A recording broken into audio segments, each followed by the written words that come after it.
আলোচনায় অংশগ্রহণ করবেন গাইবান্ধা ৪ আসন থেকে নির্বাচিত মাননীয় সদস্য জনাব মোহাম্মদ শামীম কায়সার। জনাব মোহাম্মদ শামীম কায়সার, আপনার সময় 7 মিনিট। ধন্যবাদ আপনাকে। মাননীয় স্পিকার, আপনাকে ধন্যবাদ। আলহামদুলিল্লাহ। মাননীয় স্পিকার, আল্লাহ সুবহানাহু ওয়া তাআলা আপনাকে অনেক দয়াময় এবং মায়াশীল করেছেন। আশা করছি বক্তব্য শেষ হতে হতে আপনারা একটু দয়া পরবশ হয়ে আরো 3-4 মিনিট বাড়িয়ে দিবেন ইনশাআল্লাহ। মাননীয় স্পিকার, 2006 সালের বাজেট অধিবেশনে একবার আসার সুযোগ হয়েছিল আলহামদুলিল্লাহ। তো আমার মনে হয় নজিরবিহীন ইতিহাসে এবারকার যে মাননীয় প্রধানমন্ত্রীর নেতৃত্বে এবং মাননীয় অর্থমন্ত্রী মহোদয়ের তত্ত্বাবধানে এই 2026-27 অর্থ বছরের যে বাজেটটা উপস্থাপন করা হলো, 90 থেকে 95% প্রস্তাবনায় নজিরবিহীনভাবে সর্বসম্মতিক্রমে এই ডান বাম দুপাশ থেকে সর্বসম্মতিক্রমে সরকার দল এবং বিরোধী দলের পক্ষ থেকে টেবিল চাপে সেটাকে স্বাগত জানানো হয়েছে। মাননীয় স্পিকার, এর বেশি ধন্যবাদ এক কথায় আর কি দিব মাননীয় স্পিকার। মাননীয় স্পিকার, এরপরেও আমরা একটু দেখতে পেয়েছি যে বাজেট পরবর্তী বাহিরে কিছু ব্যানার নিয়ে মিছিল হয়েছে মাননীয় স্পিকার। আমাদের মাননীয় স্বরাষ্ট্রমন্ত্রী মহোদয় এবং সাপ্লিমেন্ট করে আরো অনেক মাননীয় সংসদ সদস্যবৃন্দ মাঝে মাঝে যথার্থই বলেন যে ভেতরে একরকম, বাহিরে গিয়ে কেন যেন একটু অন্যরকম হয়ে যায় মাননীয় স্পিকার। অনেক সময় এরকম হয় মাননীয় স্পিকার, আসলে নদীর উপর ব্রিজ বানাতে হয়। এখন আগেই যদি ব্রিজটা বানায় ফেলে তখন কি হয়, তখন শুকনো জায়গায় নিজে নদী কাটতে লেগে যায়, মানে অযাচিত ব্যাপার স্যাপার আর কি। এখন ব্যানার যদি আগেই বানিয়ে রেডি থাকে কেউ, এখন সেটা নিয়ে একটু ফটো সেশন না করলে কেমন হয়, এরকম হয়ে থাকতে পারে মাননীয় স্পিকার। মাননীয় স্পিকার, আমি আরেকটা বিষয় একটু লক্ষণীয়ভাবে করতে চাই, যেটা হলো আমাদের মাননীয় প্রধানমন্ত্রীর নেতৃত্বে এই সংসদ চলছে। আমরা একটা জবাবদিহিতামূলক সরকার, জবাবদিহিতামূলক সংসদ এবং জবাবদিহিতামূলক নিজের দলের ভিতরে যে পরিবেশটা এখন দেখতে পাচ্ছি, তারই ফলশ্রুতিতে একটি আত্মসমালোচনা না করলেই নয় মাননীয় স্পিকার। দেখুন মাননীয় স্পিকার,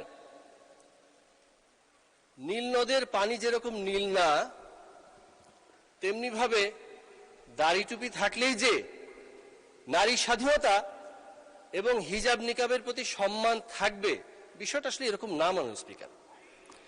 এরকম বিষয়গুলো আসলে আমরা অবশ্যই এটা অ্যাড্রেস করতে চাই যে আমাদের সবার ব্যক্তি স্বাধীনতার বিষয়ে আমাদের সম্মান এবং শ্রদ্ধার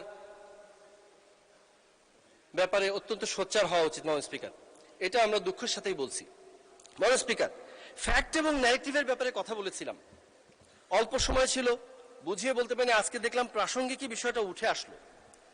আপনার মাথার উপরে বিসমিল্লাহির রহমানির রহিম, দুয়ারে দুয়ারে সর্বশক্তিমান আল্লাহ।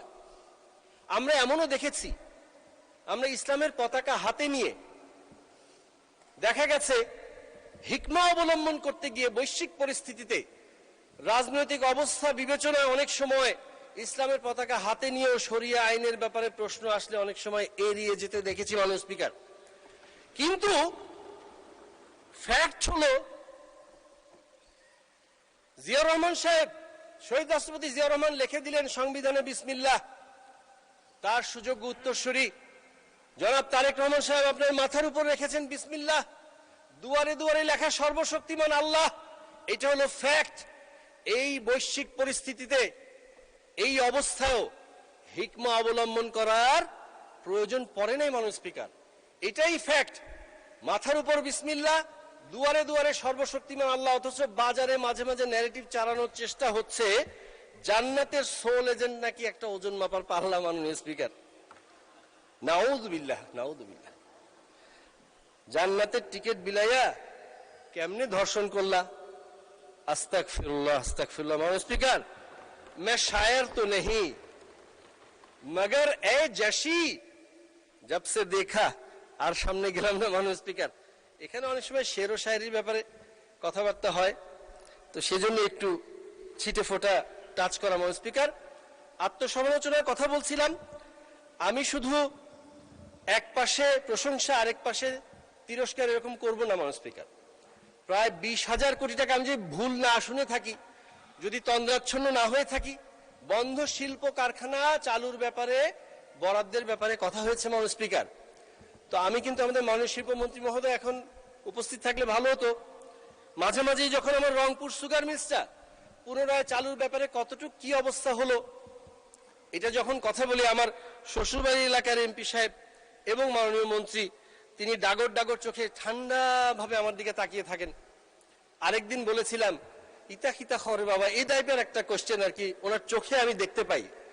কিন্তু মাননীয় স্পিকার, এই মৌনতাকে আমি সম্মতির লক্ষণ ধরে নিচ্ছি। এটা করতেই হবে, কারণ এতগুলো টাকা থাকতে মাত্র 100 কোটি টাকারও নিচের বাজেট দিয়েই এই সুগার মিলটি সফলভাবে পুনরায় চালু করা এবং লাভজনক করা সম্ভব। মাননীয় স্পিকার, অনুমোদিত আমাদের গাইবান্ধা ইপিজেড সেটার ব্যাপারে বাস্তবায়ন প্রক্রিয়া কবে শুরু হবে এবং অ্যাকুইজিশন কবে শুরু হবে সেই ব্যাপারেও আমরা ছেড়ে কথা বলবো না মাননীয় স্পিকার, যতই সরকার দলের হয়ে থাকি। যেহেতু বাজেট হয়েছে আমাদের অ্যালোকেশন দিতেই হবে ইনশাআল্লাহ। মাননীয় স্পিকার, ওয়াজিরে খামখা একজন ছিল, তার সাথে টকশো করতে গিয়ে শুনলাম 8,32,000 কোটি টাকার বাজেট নাকি ছায়া বাজেট করেছেন তারা। বলছিলেন 9,38,000 কোটি টাকা এত বাজেট হয়ে গেল, 5 লক্ষ কোটি টাকা ছিল আসলে বাস্তবিক বাজেট। তো আমি প্রশ্ন করলাম যে 5 লক্ষ কোটি টাকা যদি বাস্তবিক হয়ে থাকে তাহলে আপনি মিস্টার ওয়াজিরে খামখা 8,32,000 কেন করলেন? আপনি 5 লক্ষ করলেই পারতেন। তো ছায়া বাজেটটা কিভাবে প্রণয়ন করবেন একটু যদি দিতেন তাহলে বোঝা যেত আর কি কি অবস্থা। মাননীয় স্পিকার, বাজেটে চানাচুরের পুষ্টিগুণ জানা সম্পর্কে একটা যদি কমিটি করার জন্য বরাদ্দ রাখা হতো তাহলে খুব ভালো হতো। চানাচুরের ডিব্বা না, চানাচুরের পুষ্টিগুণ। আমি দেখলাম যে নর্মাল গুগলেই যদি আমরা একটু সার্চ করে থাকি তাহলেই পেয়ে যাচ্ছি চানাচুরের কিছু পুষ্টিগুণ আছে। মাননীয় স্পিকার, যে কেউ খুঁজলে পাবে ক্যালোরি প্রায় 500 থেকে 550 কিলো ক্যালোরি, ফ্যাট আছে 35 গ্রাম, প্রোটিন 10 গ্রাম, ফাইবার 5 গ্রাম, সোডিয়াম 800 মিলিগ্রাম প্রতি 100 গ্রাম চানাচুরের মধ্যে। মাননীয় স্পিকার, কেন বলছি জানেন? এই বাজেটটা নাকি চানাচুরের মতো খেতে ভালো লাগে, কোনো পুষ্টিগুণ নাই। তো বিষয়টা আসলে এরকম নয় মাননীয় স্পিকার। তাদের কথা অনুযায়ী জি, আপনাকে আর 2 মিনিট বাড়িয়ে দেওয়া হলো। মাননীয় স্পিকার, ধন্যবাদ। একদম শেষ পর্যায়ে চলে আসছি মাননীয় স্পিকার, যেটা না বললেই নয়। দেখুন মাননীয় স্পিকার, জিয়া রহমান সাহেব, শহীদ রাষ্ট্রপতি জিয়া রহমান পরবর্তীতে রাজনীতিবিদদের জন্য রাজনীতি কঠিন করে যাবেন এটা বলেছিলেন এবং করেছেন। বীর দর্পে ছুটে চলেছেন তরুণ যুব সমাজকে নিয়ে খাল খনন থেকে শুরু করে অন্যান্য সমস্ত কার্যক্রম বাস্তবায়নের জন্য আনাচে কানাচে ছুটে বেরিয়েছেন। তেমনি ভাবে আমিও মাননীয় প্রধানমন্ত্রীর এই ছুটে বেড়ানো আমাদেরকে সাথে নিয়ে এই কর্মকাণ্ডে উদ্বুদ্ধ হয়ে আমি আজকে সকল সংসদ সদস্যের জন্য একটা বিষয় একটু কঠিন করে দিচ্ছে। মাননীয় স্পিকার, আমাদের 32 গাইবান্ধা 4 গোবিন্দগঞ্জ আসনে মাননীয় স্পিকার আমরা একটা ভলান্টারি বাজেট দিচ্ছি, স্বেচ্ছাশ্রমের বাজেট দিচ্ছি। এই বাজেটের সাথে 2টা খাল খনন প্রকল্প হয়েছে, সফলভাবে চলছে। এই 2টা খাল খনন প্রকল্প শেষ হওয়ার পরে আমাদের গোবিন্দগঞ্জের আপামর জনসাধারণ, বাংলাদেশ জাতীয়তাবাদী দল বিএনপি এবং অঙ্গ সহযোগী সংগঠনের সব নেতৃবৃন্দ এবং নেতাকর্মীকে সাথে নিয়ে আমরা প্রায় 1 কিলোমিটার একটা দীর্ঘ খাল কোনো বরাদ্দ না নিয়ে স্বেচ্ছাশ্রমের মাধ্যমে আমরা সেটা বাস্তবায়ন করবো ইনশাআল্লাহ। পরবর্তীতে we the people of Gobindganj will definitely make the politics difficult for the politician ইনশাআল্লাহ। মাননীয় স্পিকার, এভাবে একটা স্বেচ্ছাশ্রমের বাজেট আমি সাথে সম্পূরক প্রস্তাব করে দিয়ে ইনশাআল্লাহ বাস্তবায়ন করে আবারও একদিন কথা বলবো। মাননীয় স্পিকার, সবাইকে ধন্যবাদ জানিয়ে আপনি মহান সংসদে এই বাজেট আলোচনায় আমাকে সুযোগ দেওয়ার জন্য ধন্যবাদ জানিয়ে আপনার কাছ থেকে বিদায় নিচ্ছি। একদম বিদায় বেলায় শুধু এতটুকুই বলতে চাই, দেখুন আমরা যেভাবে সম্প্রীতি নিয়ে এই সংসদটা শুরু করেছি সবাই তাকিয়ে আছে। জুলাই অবশ্যই আমাদের চেতনা, তবে জুলাইকে আমরা বিক্রি হতে দেব না ইনশাআল্লাহ। সবাইকে ধন্যবাদ। মাননীয় স্পিকার, আপনাকে ধন্যবাদ। বাংলাদেশ জিন্দাবাদ। ধন্যবাদ মাননীয় সদস্য।